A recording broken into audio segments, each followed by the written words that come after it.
So hello ma'am. काफ़ी अच्छा लग रहा है आपको देख के, काफ़ी टाइम बाद आपको देख के अच्छा लग रहा है एक्चुअली बोला जाए तो। कहाँ फर्स्ट ऑफ ऑल आपसे पूछना चाहूँगा, कहाँ से मतलब कहाँ थे आप इतने टाइम तक? हाँ, बेड रेस्ट पे थी 2 साल। उसके बाद 2 साल कम बैक कर रही थी। Now here I am with lot of power, lot of good work. So ma'am you are someone जिसने सारी चीज़ें स्क्रैच से स्टार्ट की थी, from doing scratch, like Haryana की एक लड़की जो वहाँ पे अपना काम में बिजी थी, then she got an idea कि मुझे रोडीज करना है, एंड देन वहाँ पे उनकी रोडीज की जर्नी स्टार्ट होती है। You an part of fantastic Roadies season, जहाँ पे मतलब काफ़ी पॉपुलर सीजन था वो। तो can you describe your journey from starting? मैं हरियाणा से हूँ और हरियाणा में ज़्यादातर आप या तो मेडिकल ले लेते हो या आप इंजीनियरिंग ले लेते हो। मैंने भी वही किया, मैंने बीटेक किया। उसके बाद मैं बैंगलोर में सॉफ्टवेयर डेवलपर की जॉब कर रही थी। मुझे लगा 2-3 साल के बाद कि सारी ज़िंदगी ऐसे नहीं गुजारनी मुझे। There has to be something else. I know मेरा कैलिबर क्या है, मैं किस क्या क्या कर सकती हूँ। पूरी ज़िंदगी वेस्ट हो जाएगी। मुझे लगता है कि इंसान का सबसे बड़ा डर ही यही होता है कि उसमें इतना पोटेंशियल है और वो धरा का धरा रह जाए।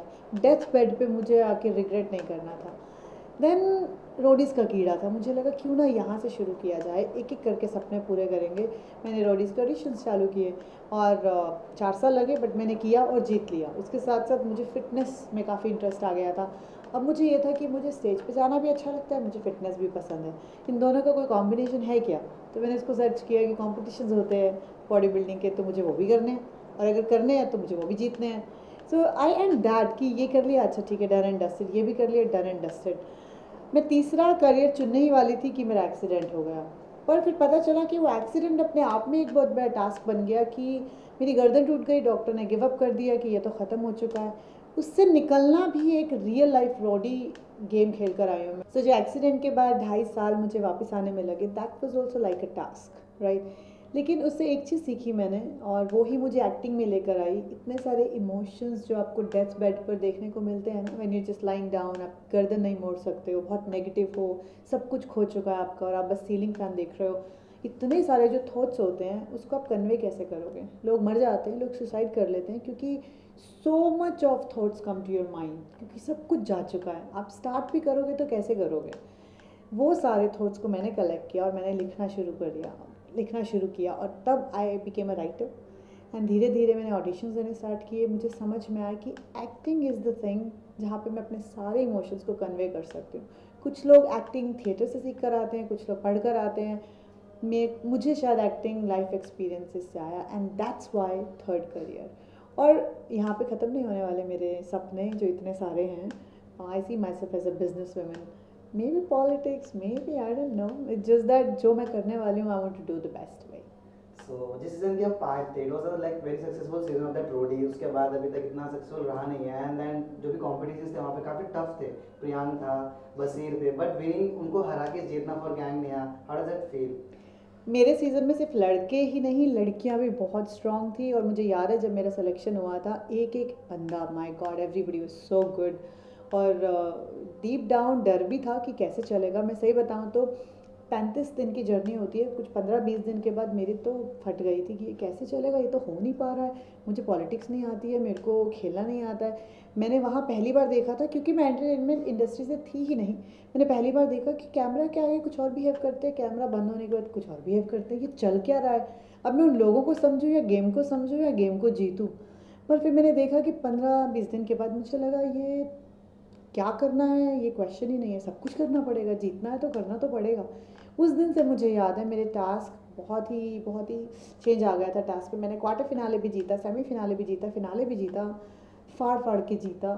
पर ये सवाल करना कि कैसे जीते, आपको पता था कि आप जीत जाओगे, इन सब बातों का एक ही जवाब है, अगर आप जीतने नहीं गए थे तो क्या करने गए थे? मैं तो जीतने गई थी। आपने रोडीज जीता, देन सबके सपने होते हैं रोडीज जीतने का, हम और करें, ये करें, वो करें, बहुत सारी चीज़ें मन में आती है। तो उसमें उस दौरान आपके मन में बिग बॉस भी आया होगा, स्पिट्सविला भी आया होगा, खतरों के खिलाड़ी भी आया होगा। तो वो क्या चीज़ें जिन्होंने सब चीज़ों से रोक लिया आपको? आई थिंक मेरी वो जर्नी ही नहीं थी, मेरा वो थॉट प्रोसेस ही नहीं था। मैं आईटी में थी, फिटनेस कर रही थी, मुझे रोडीज करना था। मुझे पता भी नहीं था कि स्पिट्सला नाम का शो होता है। मैं बहुत फोकस्ड हूँ, जो मैं कर रही हूँ मेरा ध्यान बस वहीं रहता है। और क्योंकि मेरे को एक्टिंग में आने का कोई कोई प्लान ही नहीं था, और ऐसा भी नहीं था कि एक रियलिटी जीतना है, उसको बाकी रियलिटीज़ करना है। आप समझ रहे हैं, मेरा वो रास्ता ही वो नहीं था। शायद इसलिए मैंने ज़्यादा फोकस किया नहीं था। अब इतने सालों के बाद, 5 साल हो गए हैं, अब सब जान कर लगता है कि हाँ कर सकते हैं एक और रियलिटी शो, पर प्रॉब्लम इज़ मैंने एक्टिंग में भी अब थोड़ा एंटर कर लिया है, मुझे इसमें ज़्यादा मज़ा आने लग गया है, तो basically I am open for everything. So talking about your movie, जब आपने एक्टिंग में करियर अब चूज कर ही लिया है, so 36 days you have worked on, like कैसे, how was your approach and कैसे स्टार्ट रहा था, because it was something new for you. Approach is very simple, auditions auditions auditions, you have to give auditions. लाइनों में खड़े हो, जैसे आप रोडीज़ की लाइनों में खड़े हुए थे, बैठे बिठाए कुछ नहीं मिलता, एंड स्पेशली जब आपकी एक इमेज हो, मेरी एक इमेज थी as a fitness athlete and then Roadies winner, उसके बाद आप को बैठे बैठे काम नहीं मिलेगा, आपको स्क्रैच से ऑडिशंस देने पड़ेंगे। In this web show 36 days in Sony LIV, I played a character called Cleo, and वो मर्डर करती है और वो फायर परफॉर्मर है, बिंदास है। तो अब आप हो, लेकिन आप उसको कैमरा पे करोगे कैसे, पोर्ट्रे कैसे करोगे, वो होता है डायरेक्टर का vision. Vishal Furia approached me through the casting team, मैंने ऑडिशन किया 2 बार, और I was very happy to play something like that. I think I always wanted to be very honest. Doing a 5 performance on camera, it's amazing. सब जब हम लोग सारी चीज़ scratch से start करते हैं तो देयर इज वेरी, मतलब बहुत सारे चैलेंजेस आते हैं। सो कहीं ना कहीं उनमें एक चीज़ होती है, इस इंडस्ट्री की बात करूँ तो नेपोटिज्म एक वर्ड है, आपने सुना होगा। सो क्या do you have face that कि आपको कहीं ना कहीं आपको ऐसा लगा कि आपको टारगेट नहीं, उसकी वजह से आपको जल्दी रोल्स नहीं मिल रहे हैं? आई वॉन्ट से कि जल्दी रोल नहीं मिल रहे हैं, नेपोटिज्म पे भी आएंगे, बट ये कहना कि जल्दी रोल नहीं मिल रहे हैं ये गलत है, क्योंकि इंडस्ट्री टेक्स टाइम, आपके टैलेंट, आपका क्राफ्ट डेवलप होने में भी टाइम लगता है। जो बैठे हैं, जो फिल्में बना रहे हैं, वो गलत कास्टिंग नहीं कर रहे हैं। अगर आप किसी वजह से कास्ट नहीं हुए हो, इसका मतलब कुछ कमी है। तो I will never say this कि अब तक क्यों नहीं हुआ, और इसमें क्यों नहीं हुआ, उसमें क्यों नहीं हुआ। एक पूरी टीम होती है, हर किसी का अपना विजन है, आप बस गिव अप नहीं करो, चलते जाओ तो होता ज़रूर है।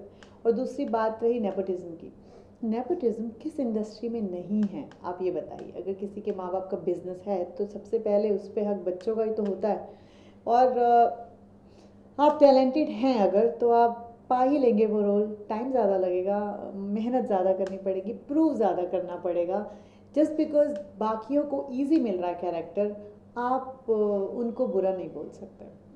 दे आर लकी, आप शायद किसी और चीज़ में लकी हैं, वो किसी और चीज़ में लकी हैं, पर आप कंप्लेन नहीं कर सकते कि उसे क्यों मिला और मुझे क्यों नहीं मिला, क्यों लॉबी में काम चल रहा है, क्यों किसी को बार बार काम मिले जा रहा है। यू नो, आपको क्या मालूम नहीं था इस इंडस्ट्री में आने से पहले कि ये सब चीज़ें होती हैं। कास्टिंग काउच होता है, नेपोटिज्म होता है, लास्ट में सीन्स काट दिए जाते हैं, लास्ट में कैरेक्टर को रिप्लेस किया जाता है, एक्टर्स को रिप्लेस किया जाता है। ये सब बातें आपको पता होनी चाहिए इसमें आने से पहले, और फिर आप इन्हीं बातों से अपना मूड ख़राब कर लेंगे या अपना गिव अप कर देंगे अपने सपनों को। दैट्स रॉन्ग, ट्रस्ट मी, हर इंडस्ट्री में ये होता है। So you have been into fitness for long, मतलब आपने स्टार्टिंग, आपका एक पैशन था फिटनेस को लेके। सो इंस्टाग्राम इज ऐसा प्लेटफॉर्म है वेयर सब कुछ होता है, आपको फेम दिया जाता है, ट्रोल किया जाता है। तो any Instagram trollings that you have faced in your that phase, because fitness पे लड़कियों को जब देखा जाता है तो काफ़ी ट्रोल किया जाता है। So you have faced anything? या you look manly, do I look manly? No.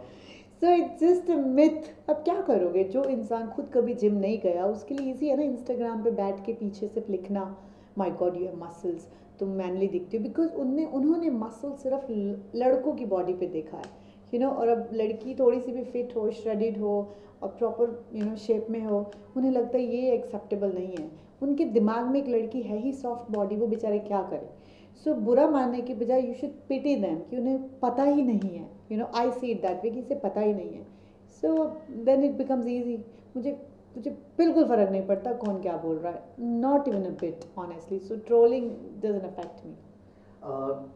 Trolling के साथ साथ वैन जब सीन्स ऑफर्स होते हैं तो हमने कई बार मूवीज है इसमें सब में देखा है कि लड़कियों का भी सॉफ्ट रोल्स मिलते हैं, but you have very hard personality. So कभी कभी वो आपको ऐसा बीच में रोका है उस चीज़ ने कि that because you are so much fit, तो आपको रोल्स की वजह से वो नहीं मिल पा रहा था, आपने सोचा हो क्या ट्रोलिंग भी हो रहा है, ये इशू भी आ रहा है, तो just change this thing, fitness को छोड़ते हैं and just let get into acting more. Okay, so it is lack of exposure, कि लड़की अगर वेट ट्रेनिंग कर रही है तो वो सॉफ्ट नहीं रही, उसकी पर्सनालिटी हार्ड हो गई। आई थिंक जो लड़कियां वेट ट्रेनिंग कर रही हैं they have a better body, proper structure. आप हॉलीवुड की हीरोइंस को देखो ना, हॉलीवुड की कोई भी फीमेल एक्ट्रेस को देखो, they lift so much and their body structure is so good. It has nothing to do with कि वो गर्लफ्रेंड का रोल नहीं प्ले कर सकती या वाइफ का रोल प्ले नहीं कर सकती। अब हम इंडियंस ने फिटनेस स्टार्ट ही बहुत लेट किया है, अभी किसी की गलती नहीं है, वो उन्हें लगता है कि एक औरत को सॉफ्ट ही होना चाहिए। बट अब तो सब कुछ चेंज हो रहा है। हॉलीवुड जब बॉलीवुड में आ रहा है या फिर यहाँ के लोग जब हॉलीवुड के इतने सारे प्रोजेक्ट्स देखते हैं, दे अंडरस्टैंड कि लड़कियाँ ऐसी होती हैं, fit and you know with muscles and with a good structure. Coming back to the point कि मुझे प्रॉब्लम हुई है बहुत सारी। मेरे को ऐसे निकाल दिया जाता है, उसके टैटूज़ हैं निकाल दो, वेट ट्रेनिंग करती है निकाल दो, ज़्यादा फिटनेस का कंटेंट है निकाल दो। लेकिन ये सब होता है and I am mentally prepared. कुछ ऐसे अच्छे डायरेक्टर्स भी हैं जो मुझे दूसरी नज़र से उन्होंने देखा, उनका विजन डिफरेंट है and I am really enjoying that, क्योंकि I am working on couple of really good projects जिसमें director is going to show me very differently, क्योंकि उनका विजन वैसा था, उनको एक्सपोजर है कि किस तरह से किस पर्सनालिटी को यूज़ किया जा सकता है। प्रॉब्लम्स आती हैं, लेकिन आप प्रॉब्लम्स पे बहुत ज़्यादा फोकस करोगे तो आगे नहीं बढ़ पाओगे। So like you have told me that कि you are now open for the reality shows. So is any your reality show जिसको आप अभी सबसे ज़्यादा सोच रहे हो कि यार मुझे यहाँ जाना चाहिए? फिल्में करने का सोच रही हूँ। Reality show is a bonus. If I get it I will definitely do it because I can do it. I have calibre of doing it and I also want to break the myth कि आप reality show करके आते हो तो आप actor नहीं बन सकते हो, या फिर आप रियलिटी शो करके आते हो तो आपको शॉर्ट टर्म फेम मिलता है। मैंने ये सारे मिथ्स तोड़ने हैं जैसे मैं पहले से तोड़ते आ रही हूँ। So we are talking about reality show, तो अभी Big Boss OTT season 3 चल रहा है. So there is something uncommon जो अभी हो रहा है, which is getting 2 wives on the show with 1 husband and getting slapped in the show जहाँ पे इतने contracts होते हैं. So what's your view on that? कि क्या सोचते हो आप that make a good reality show? मैं क्या सोचती हूँ, शो मेकर क्या सोचते हैं? शो मेकर सोचते हैं टीआरपी टीआरपी टीआरपी। बहुत सी ऐसी चीज़ें हो रही हैं जो नहीं होनी चाहिए थी। 2 वाइफ्स को इतना ज़्यादा प्रमोट किया जा रहा है। They are trying to normalise this lifestyle. इतने सालों से इंडियन कल्चर ही ऐसा रहा है जहाँ हस्बैंड वाइफ एक होते हैं, डिवोर्सेस का कल्चर नहीं है, पूरी ज़िंदगी आप एक पार्टनर के साथ गुजारते हो। ऐसी कंट्री में अगर 2 वाइफ्स को ओपनली लेकर आया जा रहा है और हम अगर उस डायरेक्शन में जा रहे हैं, तो मैं ही क्या कोई भी कहेगा ये डायरेक्शन तो गलत है ना। जो जेनजी जनरेशन है उनके लिए नॉर्मलाइज हो गया 2 बीवियों को लाना या 2 हस्बैंड्स को मे बी प्रमोट करना। एक चीज़ कमी है इस बिग बॉस OTT में फॉर श्योर, वो है इंटेलेक्चुअल कॉन्वर्जेशन की। बहुत ही अजीब अजीब मुद्दों पे लड़ाई होती है और कुछ भी चल रहा है। आई थिंक ये सब देखना इट्स लाइक अ डिसीज़ कि कौन कितना लड़ रहा है, किसकी ज़िंदगी में क्या हो रहा है, 2 बीवियाँ हैं, कैसे करता है, कैसे मैनेज करता है, वड़ा पाव वाली आ गई, वो कैसे आ गई। तो अच्छा, रेडी लगा कर आप बिग बॉस में आ चुके हो तो बाकी भी रेडी का ही काम करते हैं, फिर पढ़ाई की ज़रूरत ही क्या है। सो पता नहीं कहाँ भी हम लोग इतना नीचे गिर गए हैं, हम इन्हीं चीज़ों में उलझे हुए हैं और इतनी अच्छी अच्छी चीज़ों को हम इग्नोर कर रहे हैं, अवॉइड कर रहे हैं। I feel bad for Ranveer Shorey, वो कहाँ बेचारे फंस गए हैं जाकर। आई नो उन्होंने अपना स्टेटमेंट दिया कि काम नहीं था तो मैं बिग बॉस में आ गया, बट बिल्कुल साफ दिखता है जब भी वो स्क्रीन पे होते हैं और इतना ऐसा है मतलब कॉन्वर्जेशन का लेवल, वो कुछ और बात कर रहे होते हैं और नीचे वाले बहुत ही घटिया बात कर रहे होते हैं। इट्स बैड कि इंटेलेक्चुअल थिंग बहुत कम हो गई है और हम एंटरटेनमेंट को सिर्फ लड़ाइयों और झगड़ों से एंटरटेनमेंट समझते हैं। We are going in a bad direction. Big Boss needs people like me so that we can raise the standard. That means you're open for Big Boss. I'm open for everything. So anything जो अभी अब ये तो 36 की बात की हमने, which was a very good crime thriller movie which आपने काम किया था. And now any other projects which you are doing, working on? Yeah, as I mentioned, at the moment I'm shooting for Jwala Setu. It's a Telugu web show and it's a periodic film, 1980s का film है। और 1-2 projects जो complete हो चुके हैं, I am really looking forward कि वो फटाफट से आ जाएं बाहर। And auditions are on, meetings are on, let's see. Anything hints जो आपके आने वाले hints? No, I am not gonna drop any hints, no jinx. मेरे को नज़र लगानी ही नहीं, जब बाहर आएंगे सब देखेंगे। एट लास्ट जो श्वेता मेहता को देखते हैं इतने सारे लोग, उनको क्या कुछ कहना चाहोगे? एक ज़िंदगी है, स्टार्ट कर दो जो करना है, नहीं तो डेथ बेड पे बस रिग्रेट ही करोगे। Thank you so much ma'am.